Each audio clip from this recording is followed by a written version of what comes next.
again. We know this is what we're meant to do. So we wake up, put our feet on the floor, go and conquer the day like a warrior, like warriors. Cause that's what a tribe does. We got your back so you can relax and focus on all the important stuff, like getting your business done. This is our tribe. We look out for each other. That's right, that's right. This is our tribe. We help each other grow in business and life. That's right, that's right. No need to panic anymore. We got lots of support and an army of warriors by our side. We fight the good fight when we unite. We fight the good fight when we unite. Cause that's what a tribe does. We got your back so you can relax and focus on all the important stuff, like getting your business done. This is our tribe. We look out for each other. That's right, that's right. This is our tribe. We help each other grow in. Welcome, everybody, to the Coffee Shop Show. My name is Sondra Ray, and I have the privilege of hosting the Coffee Shop Show, where we talk about all things business related, from starting up, how to keep active, how to scale, and everything in between. It is my privilege today to announce our guest host, our guest expert, Mr. Declan, who is one of our coaches in our teaching circle and does an amazing job of teaching and keeping up with things. So we are super excited that he could join us. Declan, how are you today? Sondra, I am great. Thank you for having me on. Great, great. So our topic today is staying up with industry trends and best practices. It's an ever-evolving world, 24/7, literally. So how in the world do we attempt to keep up? Educate us, please. Well, first of all, I think we have to just relax.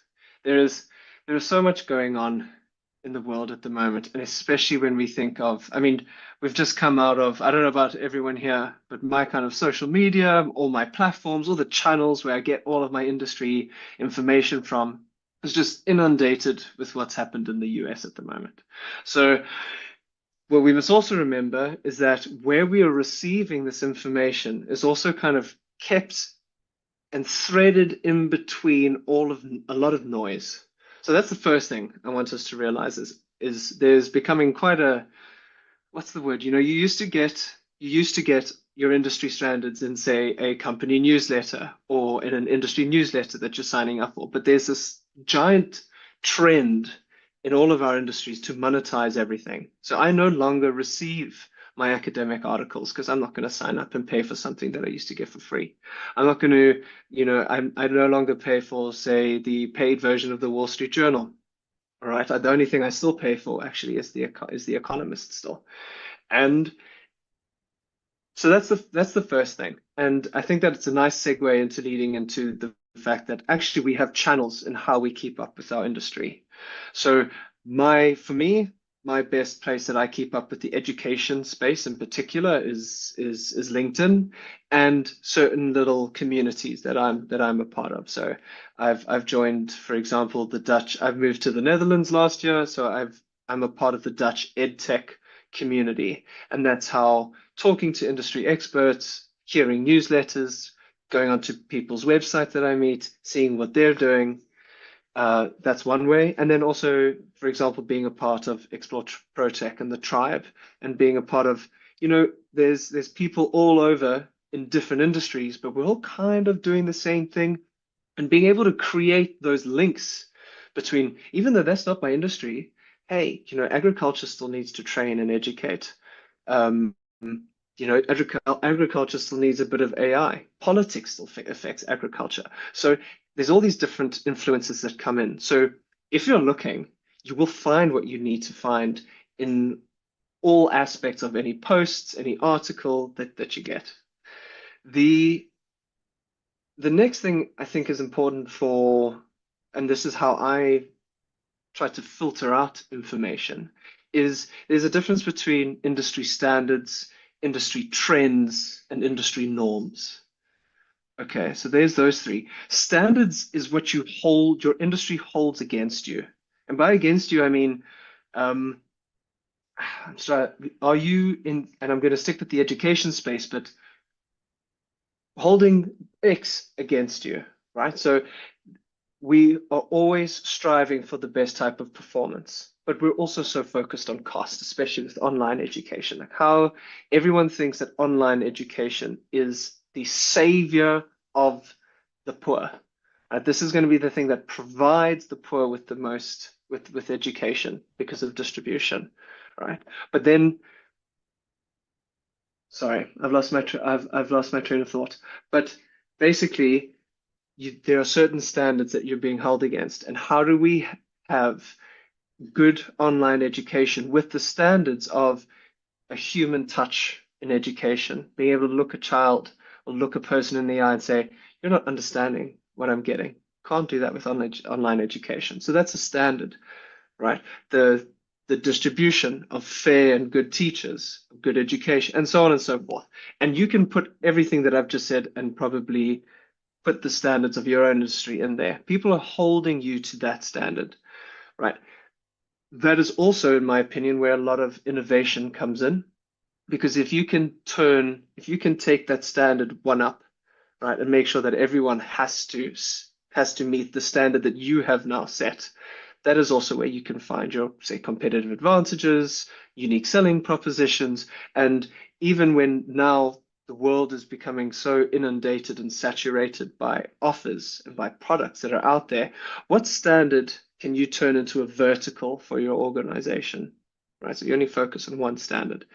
The next thing is norms, and norms are the things that go, oh, we all accept that the used car industry is going to have bad players. We're all going to accept that I don't really understand how to fix my own engine. So when someone gives me a $5,000, 5,000 euro, 50,000 rand bill, I have to accept the fact that there's a leeway for corruption, a leeway for bad play here, right? That's the norm. And I'm sure the people who are listening and are thinking, well, we could change that by having these different standards and so on. And then the next one is trends. And trends, trends are just like social media. You could have a meme or God forbid, a TikTok dance or whatever that comes in. You see it everywhere for a month and then it disappears.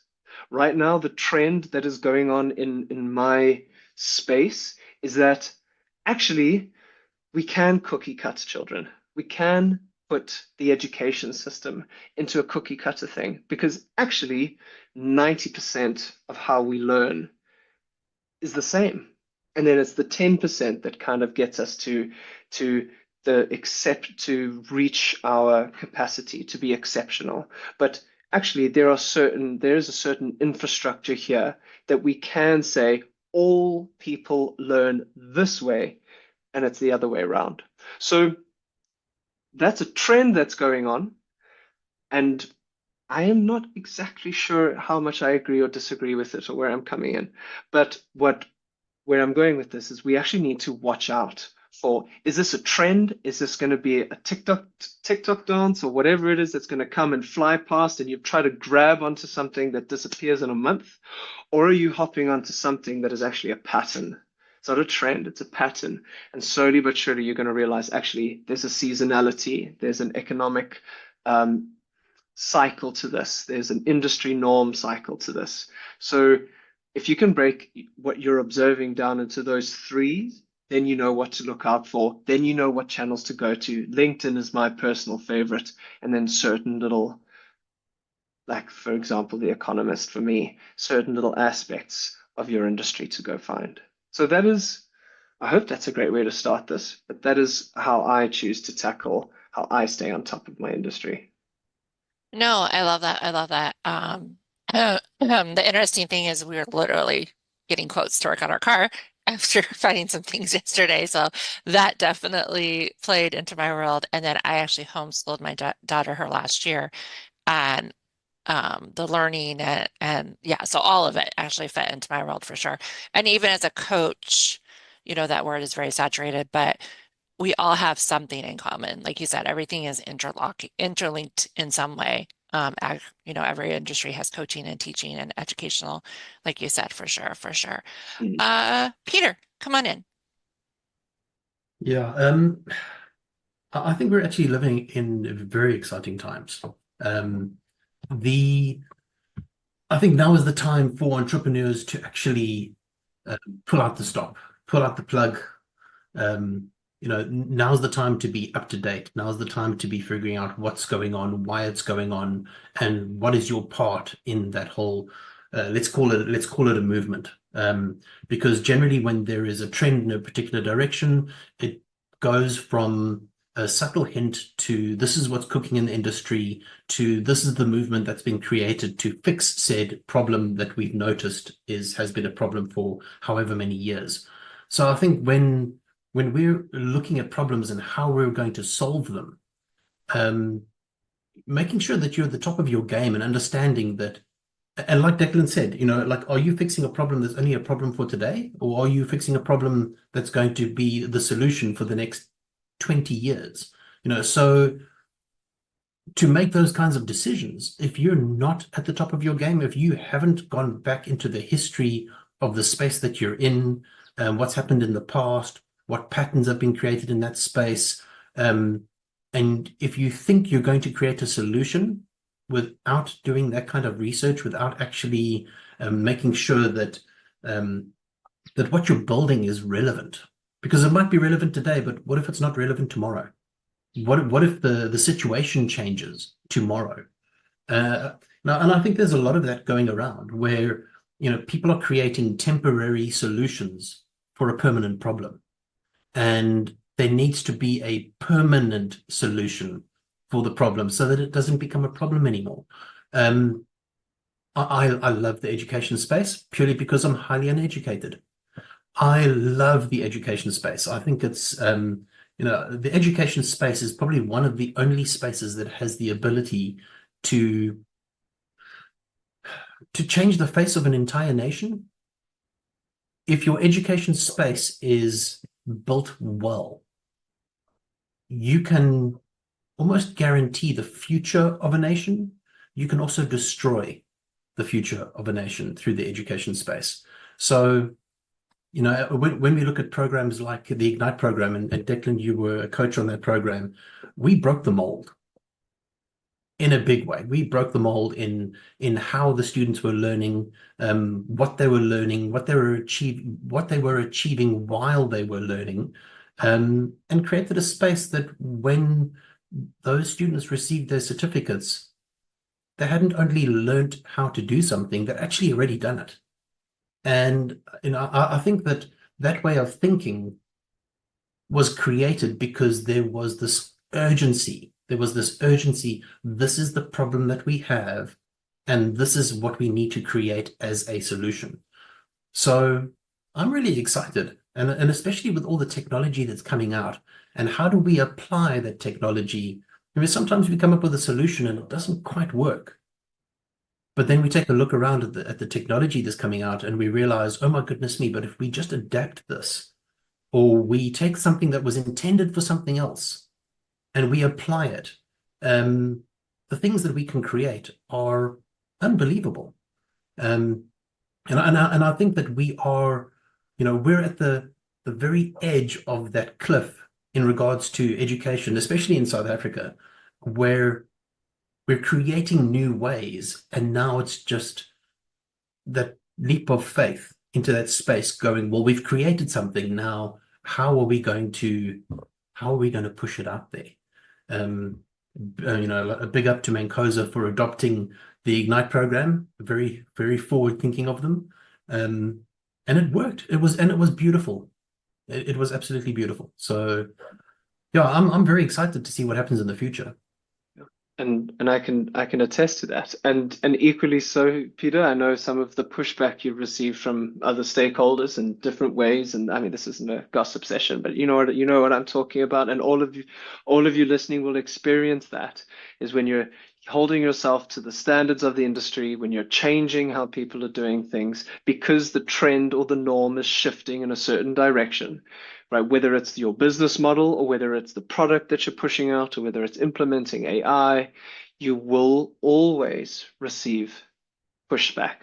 And it is in your ability as a leader to know what to ignore and what not to ignore.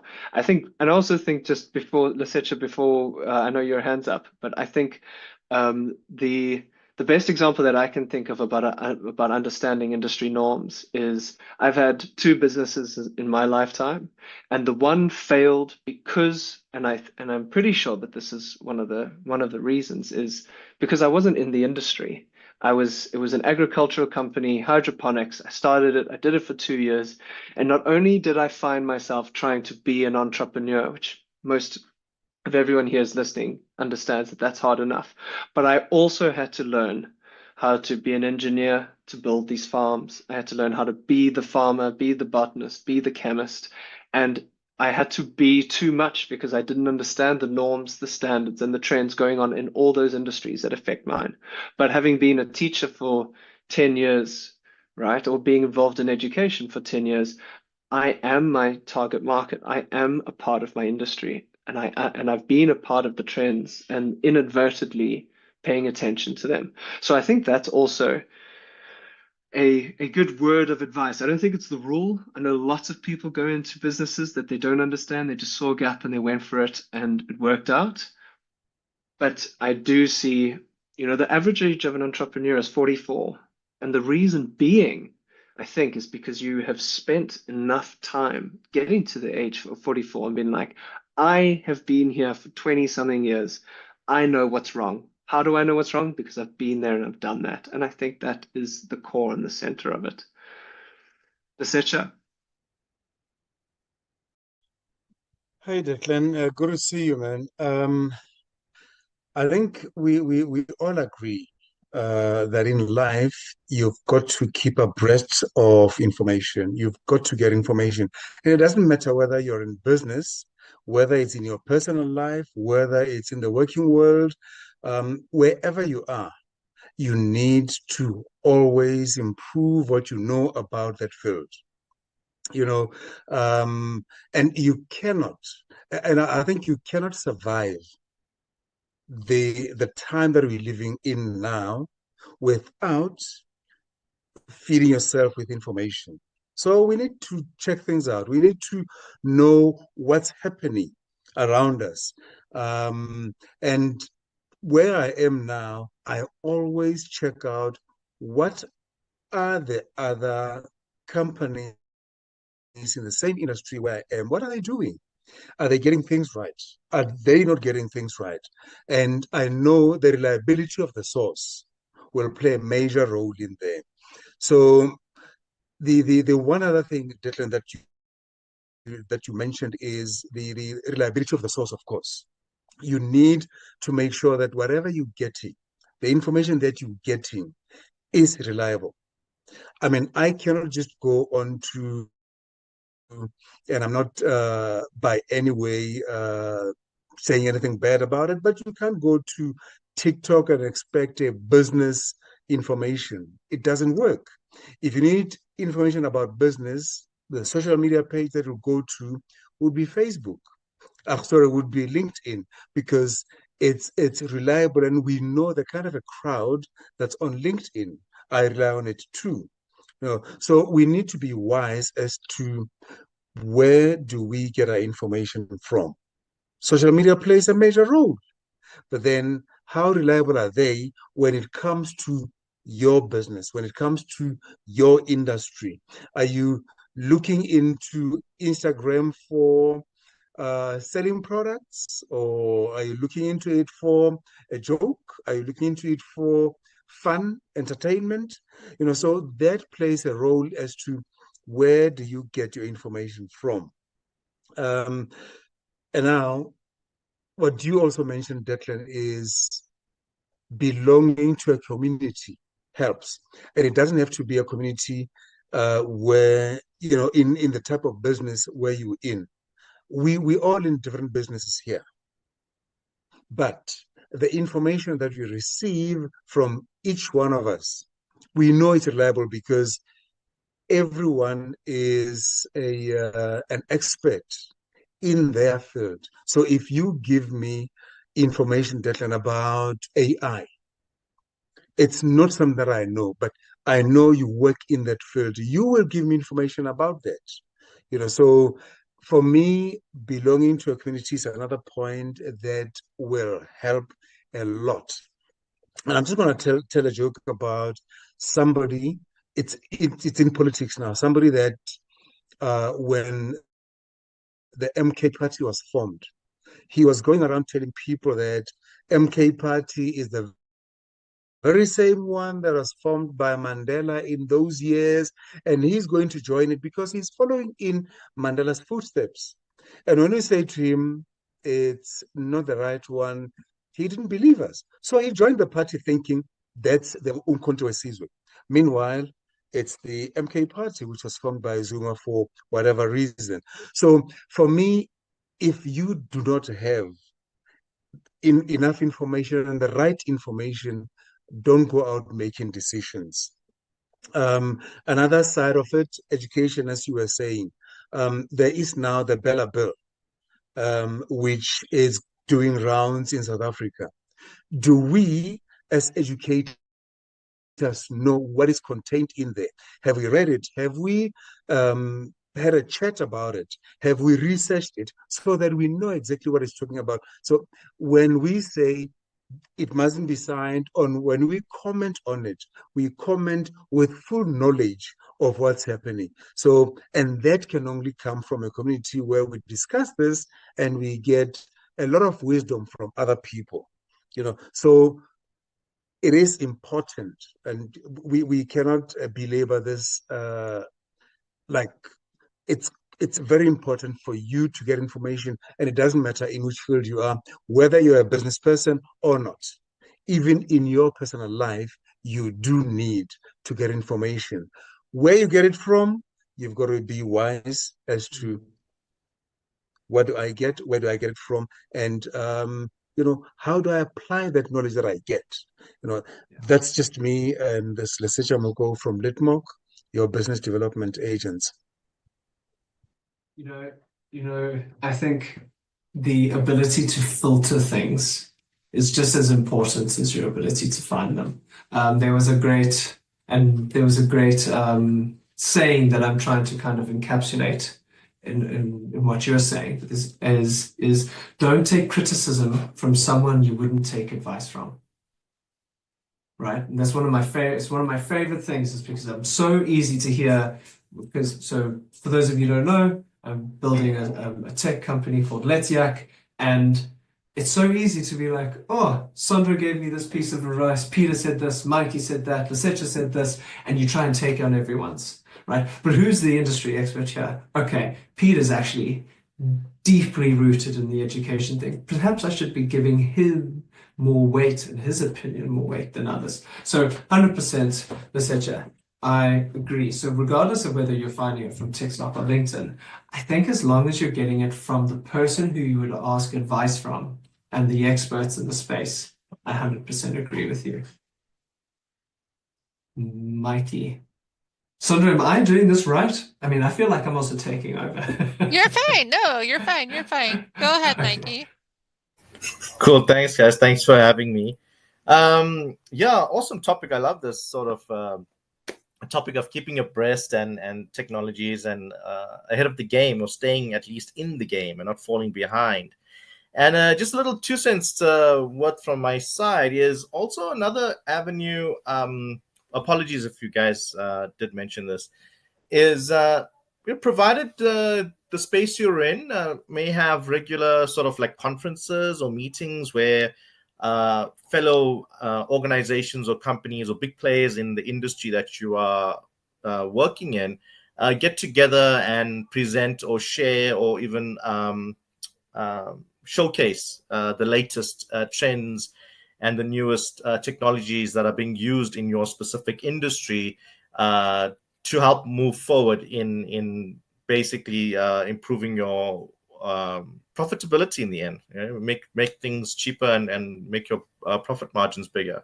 So that's a little look. It is industry specific, doesn't depends on where you are. But I'm sure if you in your line of work or field, you should know where the big players get together, or where there's a platform at least that ideas are shared in your industry that you can pick up from.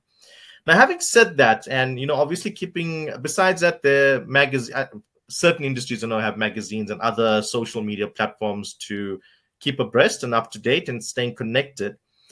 But very important, I just wanted to add this little extra bit of spice in there, is it's all well and good to stay abreast or keeping up with the Joneses in terms of how you do your operations and operate in your business and enterprise.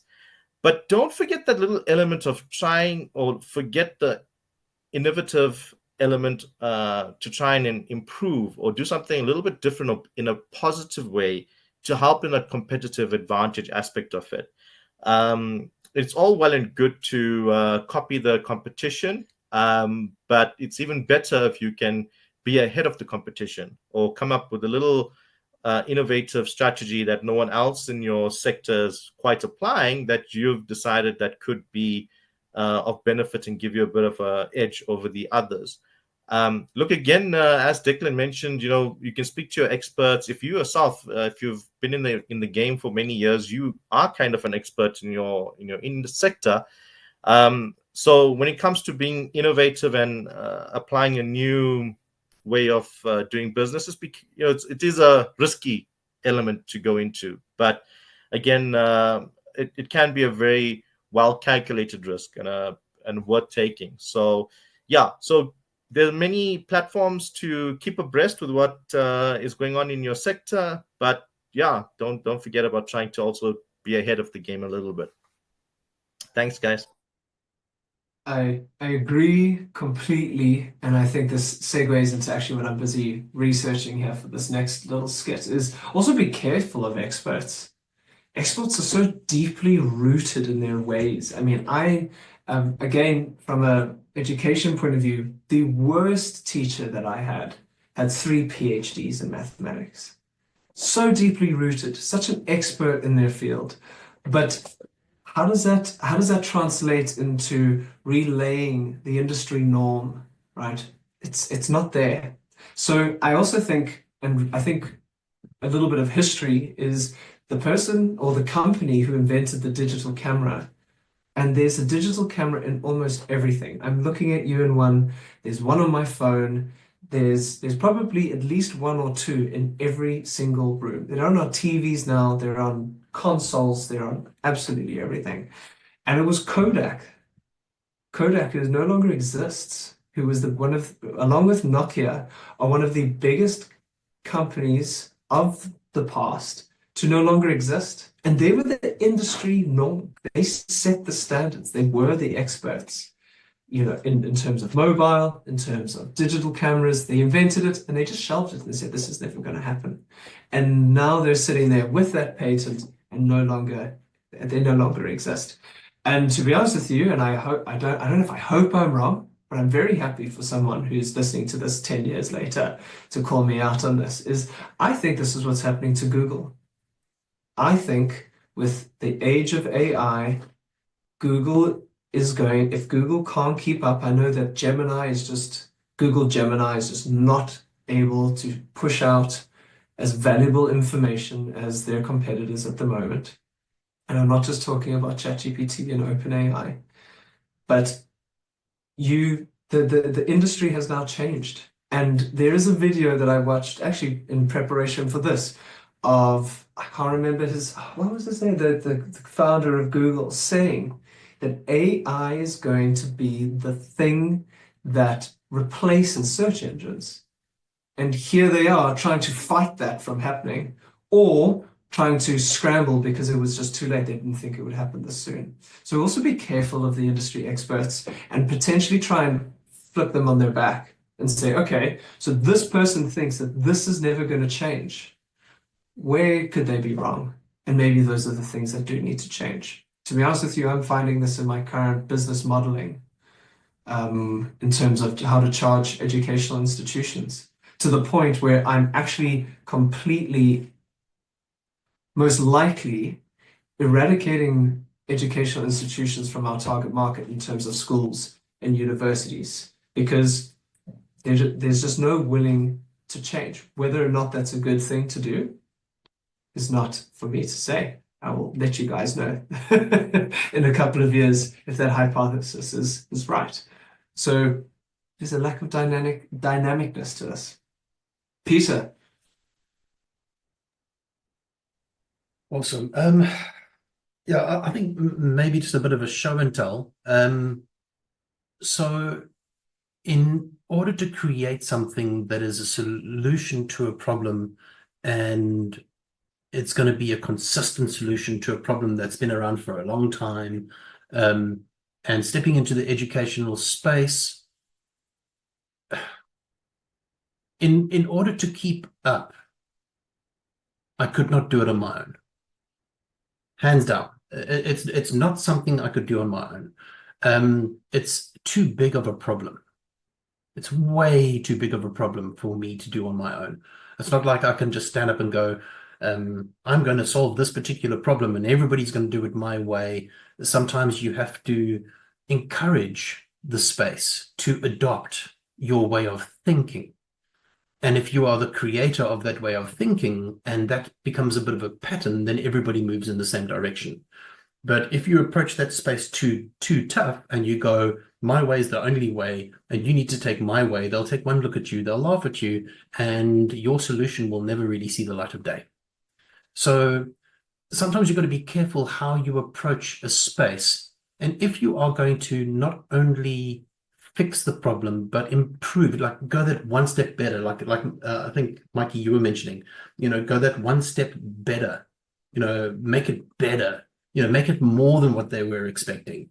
And here's an example of how being in a space that keeps you up to date with what's going on technology-wise, what's the latest in what's going on, and how do we apply that to what we're doing. And I think the show and tell part would be, so we wanted to step into a space where we had a community of students, we were taking them on a journey. How do we facilitate them communicating with each other? And then all of a sudden, with the relationships that we already had in the space that we already had, there pops up Declan with Let's Yak and going, well, this is the LMS that has been built, and we applied that into that space. And the students just became yakkers, self-proclaimed.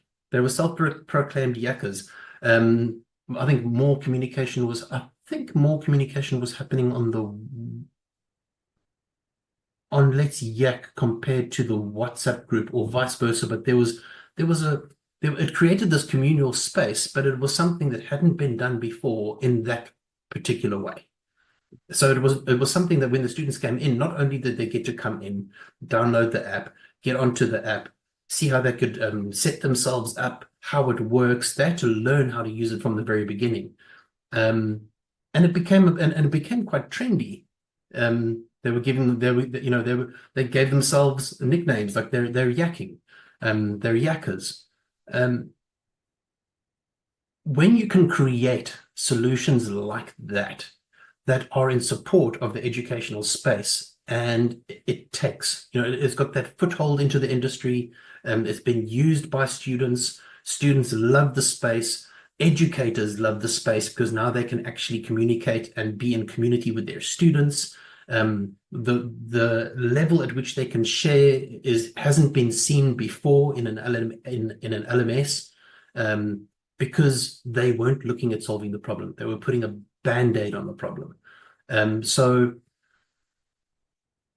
I think for little me in a huge space to be able to make an impact, or the kind of impact that we made, wasn't just because of me. It was because I was able to keep up to date with how are we going to do this? Well, we can actually use this technology that's been created specifically for this specific purpose. And I think it was incredible. Those are how we create solutions to bigger problems that are bigger than ourselves. But then at the same time, once you've created the solution to a particular problem, you've got to then find, well, what places can I go into to actually now push my solution so that it can actually be seen and used and heard and make the change and that it's supposed to make, which is not easy. So, and there was mention of going to conferences that line up with your industry. That's incredible. You know, to be able to go. We went to the IBC conference, the International Business Conference, and we met with people that are in similar spaces to ourselves. And their response to, what is it that you do? Oh, well, we do this. Oh, my goodness me. Well, we do this. We're looking for a solution for that. And it creates a space where it becomes a two-way street, where now you can take that particular solution and maybe modify it slightly and put it in a different space and see what happens. So I think communicating with people that are in your industry, communicating with people that are even outside of your industry but have created solutions that can be modified. You know, with using Let's Yak, we used it the first year, we learned a lot. We used it the second year, it was incredible. It was incredible. The students loved it. I think they're still on it, if I'm not mistaken. I think they're still there, still yakking away in the background. But now to take it that next step, to step into another space or another higher learning institution or a university or a community of students and be able to take the technology that they need and the tech that they need and put it in their laps and go, this is the solution to the problems that we are facing.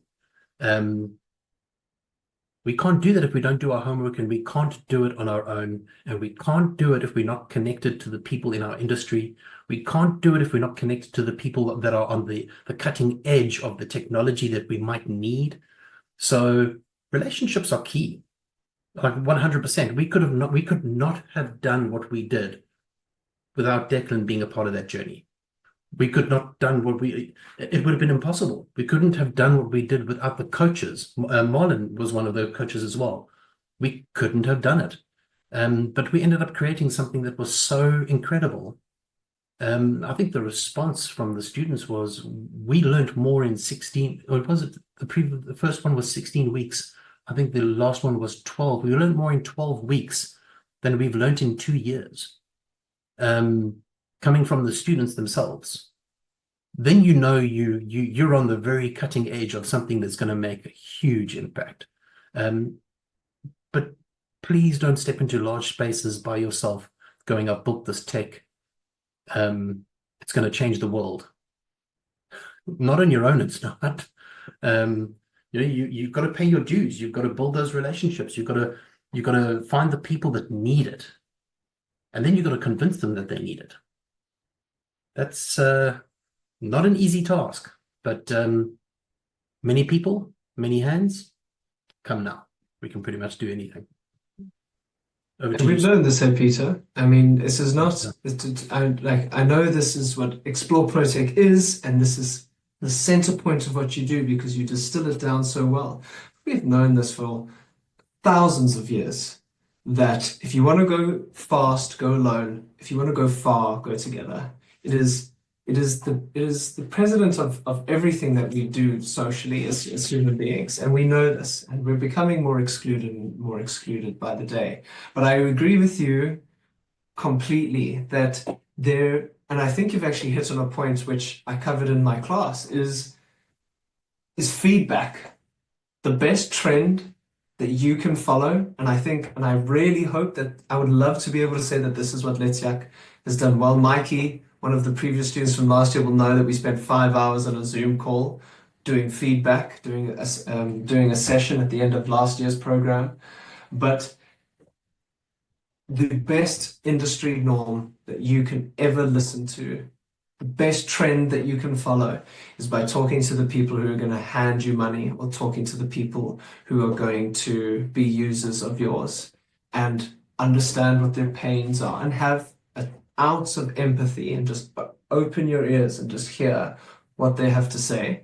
And you will get just little golden nuggets. And then eventually those nuggets will just turn into this golden thread of trend and information. And it's really, really useful. There's, in the last 3 weeks to a month, Lesetja has been doing exactly that.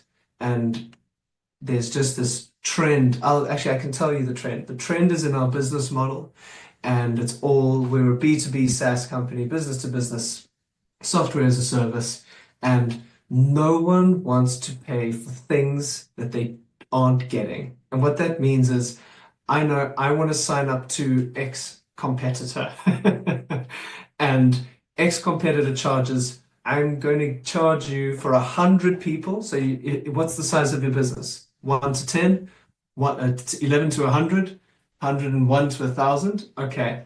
Well, whether you're using, so let's say you have 500 people in the industry. Okay, you have to go for the 101 to the 1,000, right? And you've got 500 people. So you're paying full 500, and then the rest is just free profit for the service that you've gone for, because you're not utilizing the other 500. The other thing that people don't want is, I don't want to pay for unlimited cloud storage. I want to pay for the exact number of people that I have, and I want to pay for, I don't need a terabyte. I just need the people that I'm educating, Mikey, Peter, Sondra, I just need each of them to maybe have 5 gigs. So that's all I'm going to pay for. And this trend is an economic trend. If that sounds kind of obvious, people in the past, because money was a huge, when I say a huge thing, I mean we were a lot more prosperous, say 20 years ago, when software as a service became a thing, that people were just like, I just want this to be simple. I want to choose from 3 things: 10 people, 100 people, 1,000 people, maybe a fourth 1,000 people plus, and that's it. I want to click, I want to go, I want to receive my bill. But now people are just really, really fine-tuning their finances and trying to save the cents.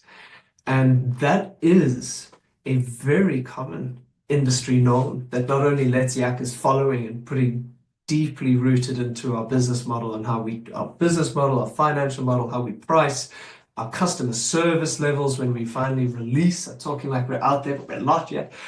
Everything is predicated around the fact that people are in a famine stage at the moment. We're not in a feasting stage at the moment.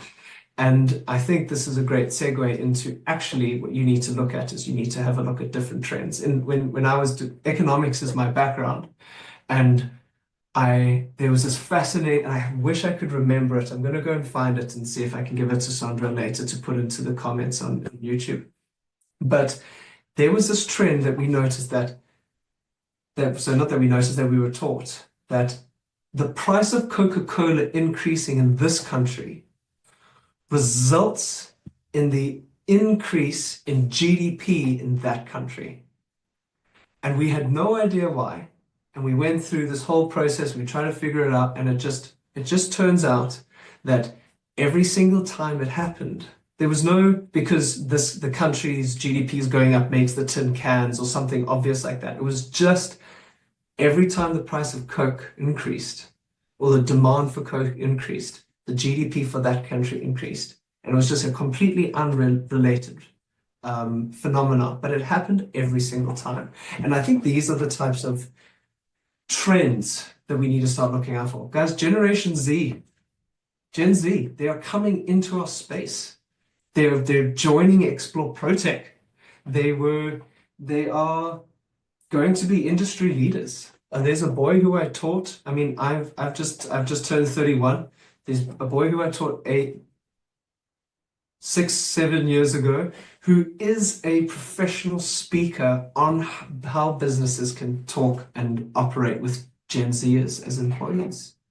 It is, that trend is a huge aspect of what's happening. And now we have, I think it's Gen Alpha, is that right? I think Gen Z and then Gen Alpha. Gen Alpha is now approaching matric, approaching their final schools. What is going to happen when they're in the space where people who were born with mobile phones in their hands coming into our space? What is going to happen? So we're not just looking at industry norms. We're looking at socioeconomics. We're looking at what are people struggling with in general. If again, I've got a whole bunch of politics on my mind, but if people are struggling to pay for eggs, what is happening inside that organization where everyone is structured by these people you're talking about, Peter? There's people behind the screen of the services that you're using. What are they struggling with? They're struggling to put food on the table, struggling with housing prices, X, Y, Z. So that is therefore going to translate to the business's problem, and that is a problem that you can potentially solve. So that is, if you just pay attention, I think is the main one. Mikey. Declan, actually, I had my hand up for a while, and you literally toward the end just touch base on what I was wanting to talk about, and it's exactly the Gen Z and Gen Alpha aspect to business and applying it, because we spoke about, in fact, you mentioned the average age of entrepreneurs being around about 44. That's a millennial. And thereafter, we spoke about experts in the field who have many years of experience in the industry, even yourself, even those who are 44 and so forth. And we'd also mentioned you've been in the industry, as an entrepreneur, if you are very experienced in it, so you would know what's best, or at least apply your knowledge, but never negate the fact of the social change over time, and that comes about, and where your Gen Z and now the Gen Alpha kick in. And I wanted to share a brilliant example, recent history in the presidential elections for the US that just went about. Now, Donald Trump won it by a landslide, and what's been surfacing is, and Donald Trump is, what would his gen be? I think the silent generation or baby boom. That's like very, many decades ago. But he took advice from his son. He's got a young son, Barron Trump, freaking tall. I believe he's super tall. But his son was pushing him to engage in modern podcasts, and Joe Rogan is one of the very popular ones. I think it's got like one of the highest ratings, but numerous other type of podcasts. And many said, or it's believed by news agencies, that really helped his campaign. And it's not something it's reasonable to believe Trump didn't think about that. In fact, he mentioned his son pushed him, and his son, being a Gen Z, was watching the media and understanding, because he's of the new generation, understanding what works with the current generation, the youth, and what they engage in and what keeps them interested and can draw their attention and so forth. And it worked as a brilliant strategy for him. I think the opposition also, Kamala Harris, also did engage in podcasts. Not to say she didn't, but I think it's just believed that Trump really capitalized on it per se. And I think the key one was it's a lot of speculation that the Joe Rogan podcast was a big hit for him, and that helped him win a lot of. But he wouldn't have thought about that. It's his Gen Z son that helped him understand that. So in your business as well, and I just want to tie it together, when we were talking about innovative ideas and to beat the competition and to look for that edge, sometimes it's good to engage with the newer generation. They could see, they can detect or identify an area that yourself, if you are very experienced, may not see, may not identify. Even the experts, as Declan mentioned, they themselves may not see it. But surprisingly, someone more attuned to the modern age can. So that's the little bit I wanted to add there. Thanks. Yeah. And to summarize that up, Mikey, I think it was just simply independent media versus legacy media. And I know Kamala Harris only did one podcast for 40 minutes. and trumps that on multiple podcasts for hours. And there's another industry trend there, which we Traditional all media which versus the modern podcast. Yeah, that's the yes. independent media. Yeah, independent media being news, where you tune in, there it is, there it's not. Whereas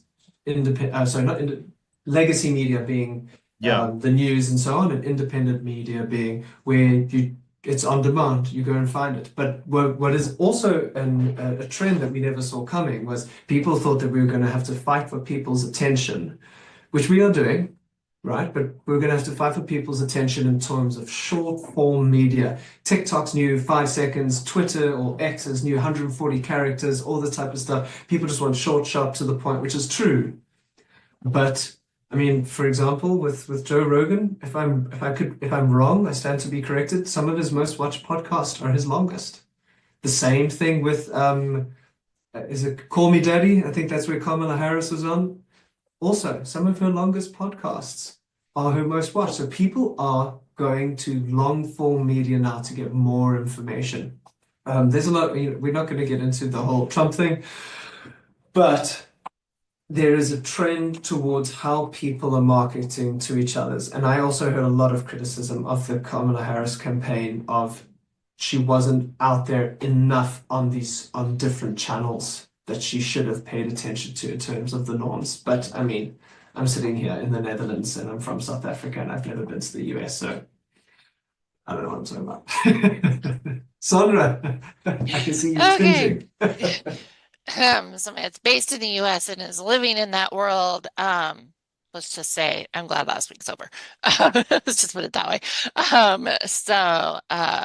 And Mikey, I'll be 50 next year, so watch yourself there, young man. But yes, definitely, I think the generational thing is definitely a thing. Would have never thought I would be in the financial world, and here I am, a life insurance agent and working in the financial world. So baby boomers is the biggest generation, and we're watching how that is going to affect financials, retirements, all these things, especially in the US and other countries, because I am very much meeting people that have failed. They've went somewhere else as baby boomers retire. So for sure. I love this. I love that everybody's engaged in the topic, and I think it's super, super amazing. But we are coming at the top of the hour, and we do try to stay at an hour because trends show that people don't want to listen to over an hour. So, Declan, any final thoughts? And then we'll wrap up. So I think, like with everything, inspiration can strike you anyway.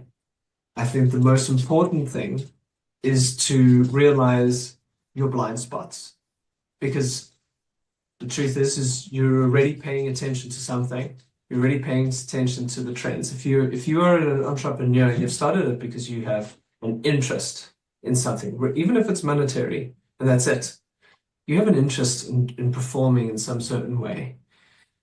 However, it is your blind spots, and a lot of you on your social media will be getting a certain type of social media. You might be getting more jokes.